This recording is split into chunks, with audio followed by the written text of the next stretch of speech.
Think about this. It's the year 2012. Manchester City have just won the Premier League title to an Aguero last-minute winner.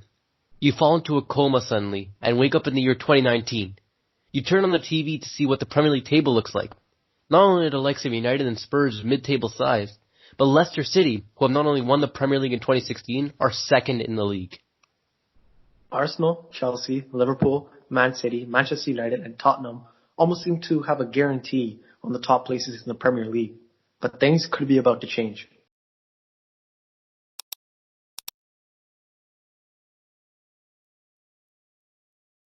With this Leicester side playing such good football, game in and game out, and winning against clubs that you would not even think of them to win about 2-3 years ago, like the likes of Arsenal who have fallen off, they are top 4 contenders, and they are here to stay in the top 4. Well, Man City and Liverpool look like they're going to run away with the head-to-head title challenge, even though Leicester are ahead right now.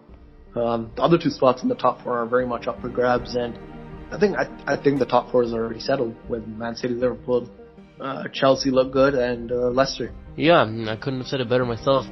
With this Leicester squad, you have such a mix of great things. They can not only score goals, but they can also defend. There's such a good mix of players that are young and both know the game, from Premier League winners to Vardy, to upcoming England stars like Maddison. There's such a good mix of players, and with 31 goals in the season already, the only team ahead of them are Manchester City, who just scored an abundance of goals. Leicester are probably, if not the best team, the second best team to watch in the Premier League. So far this term, Tottenham and Manchester United look like a shadow of their former selves. Arsenal, I don't have any words for Arsenal, and this could leave the door open for Brendan Rodgers' side to make a case for themselves. Exactly. 3 years ago, with that squad, which was arguably worse, not to say they're going to win the title, but as you said, the door is wide open for them, and they're taking their chances, scoring game in and game out. Vardy the top scorer, and he doesn't look like stopping anytime soon. Maddison in behind, playing in great balls. And then you have the likes of Demarai Gray, who's coming up. Just a great team, with only 9 goals conceded on the season, and not even a goal conceded in a match.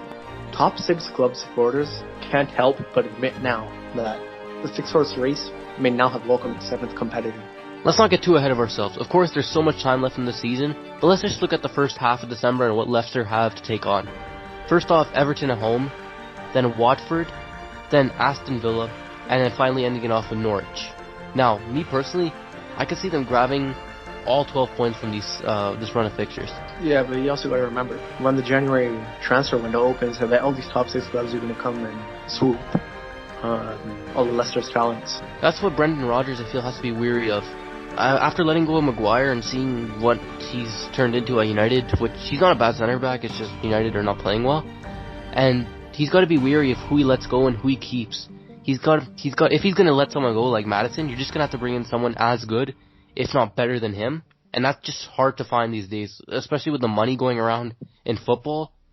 But if we're talking about right now and the current squad that they have, there's no reason that Leicester City can't finish top 4, and that's just a fact for any Premier League fan. Yeah, but you have to, these players, they're very ambitious, and Leicester won't win the title, except that one-off, obviously. But Leicester won't win the title because of Man City and Liverpool, and I feel like those players, they're going to be greedy. Obviously, they want to win the title, right? And I feel like those players are going to move to bigger clubs. Well, it's going to be quite an adventure for Leicester City in these next coming months, especially as you said in the January transfer window. But it's their story to tell, and we're going to see if they can complete this top 4 challenge. That's all we got time for today.